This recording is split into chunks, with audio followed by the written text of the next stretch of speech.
जय सिया राम प्यारे मित्रों, आशा करता हूँ आप सभी सकुशल होंगे। मैं रजनीश तिवारी, आपका ज्योतिष मित्र, आपके अपने यूट्यूब चैनल ज्योतिष विद बम बम में स्वागत करता हूँ। यदि आप अपनी जन्म कुंडली से संबंधित परामर्श देना चाहते हैं, वर वधु की कुंडली का मिलान करवाना चाहते हैं या किसी शुभ मुहूर्त के बारे में जानकारी चाहते हैं, तो आप हमारे संस्थान से संपर्क कर सकते हैं। यदि आप रत्न चाहते हैं, रुद्राक्ष चाहते हैं या अपनी गृह शांति करवाना चाहते हैं, तो सारी व्यवस्था आपको हमारे यहाँ से मिल जाएगी।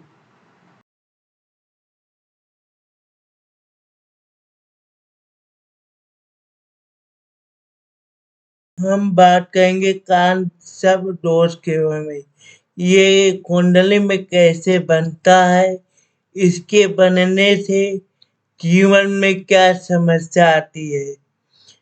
अब सबसे पहले बात करेंगे कैसे बनेगा कुंडली में। जब किसी व्यक्ति की कुंडली में सभी ग्रह सूर्य, चंद्रमा, मंगल, बुध, बृहस्पति, शुक्र और शनि राहु केतु के बीच में आ जाते हैं, तब यह दोष बनता है। मतलब राहु के अगले 5 ग्रह 1, 2, 3, 4, 5 ग्रह खाली होना चाहिए कुंडली में, तब ये दोष का निर्माण होता है। क्योंकि राहु केतु को छाया गया माना जाता है।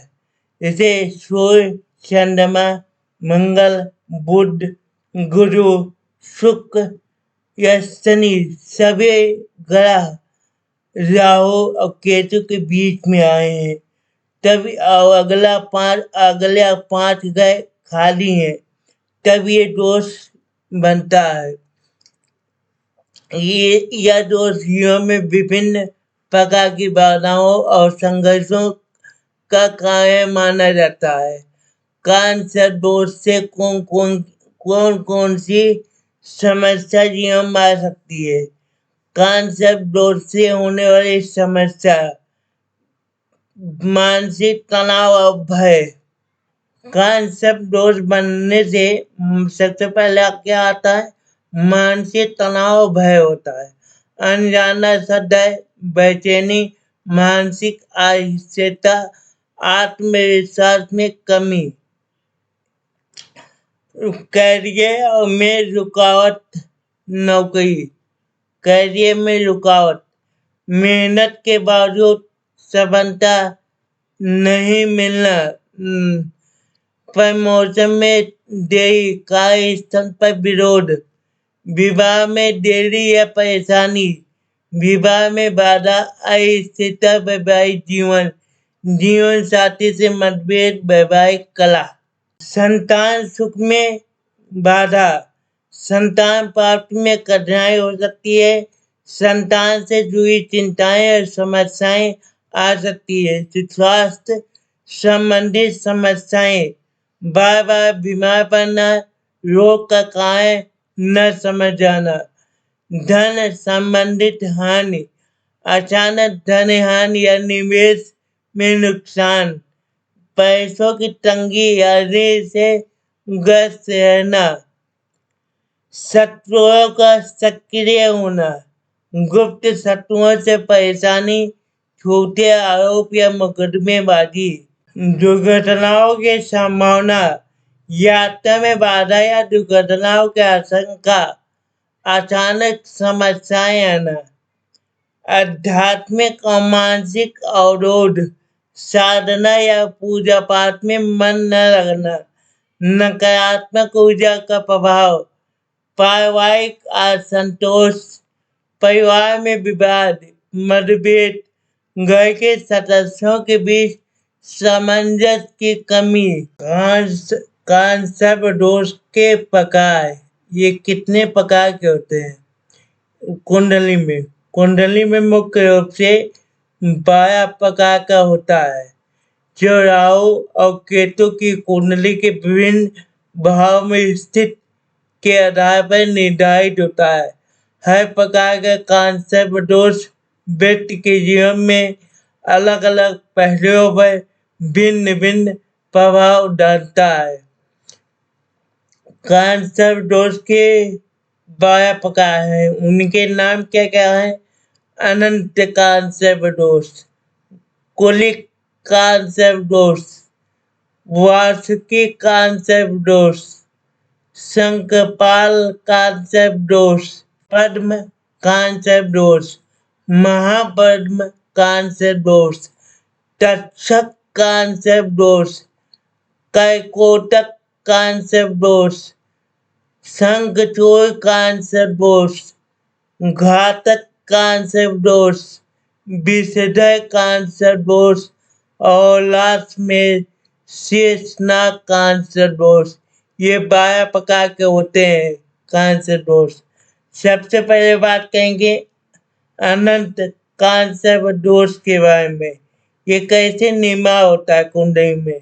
अनंत कांसेप्ट दोष, जब राहु पहले भाव में और केतु 7वें भाव में होता है तो यह अनंत कांसेप्ट दोष निर्माण होता है। जैसे कुंडली में राहु पहले भाव में हो और केतु 7वें भाव में हो, तब ये दोष निर्माण होता है। ये अक्सर वैवाहिक जीवन, साझेदारी और व्यक्तिगत संबंधों को प्रभावित करता है। क्यों?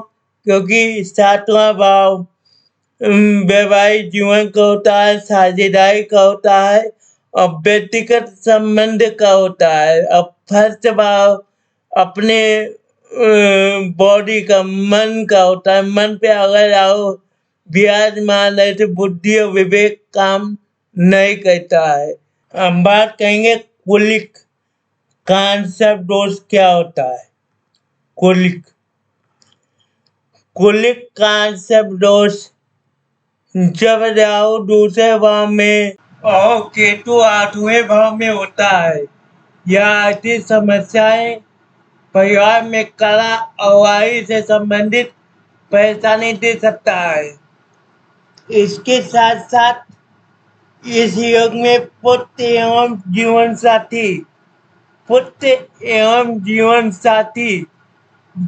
साथी का सुख कम होता है। गुर्दे की बीमारी दे सकता है। पिता के सुख में कमी हो सकता है एवं कदम कदम पर अपमान सहन करना पड़ सकता है। और कुंडली में ये कैसे बनेगा? राहु सेकंड भाव में हो और केतु 8वें भाव में हो। इसके भी सभी ग्रह होने चाहिए, तब यह योग बनता है। अब थर्ड पॉइंट क्या है? थर्ड पॉइंट है वार्षिकी कांसेप्ट दोष। वार्षिकी कांसेप्ट दोष, इसमें क्या होता है? जब राहु तीसरे भाव में हो और केतु 9वां भाव मतलब भाग्य भाव में हो, तब यह योग बनता है। इसमें क्या है? भाई बहनों से संबंध और साहस और भाग्य को प्रभावित करता है। इसके साथ साथ भाई बहन को कष्ट, पराक्रम में कमी हो सकती है। पराक्रम में कमी हो सकती है। भाग्योदय में बाधा हो सकती है। नौकरी में कष्ट हो सकता है। नौकरी, किसी प्रकार की नौकरी अगर कर रहे हैं तो उसमें कष्ट या अपमान सहन करना पड़ सकता है। विदेश प्रवास में कष्ट उठाने पड़ते हैं।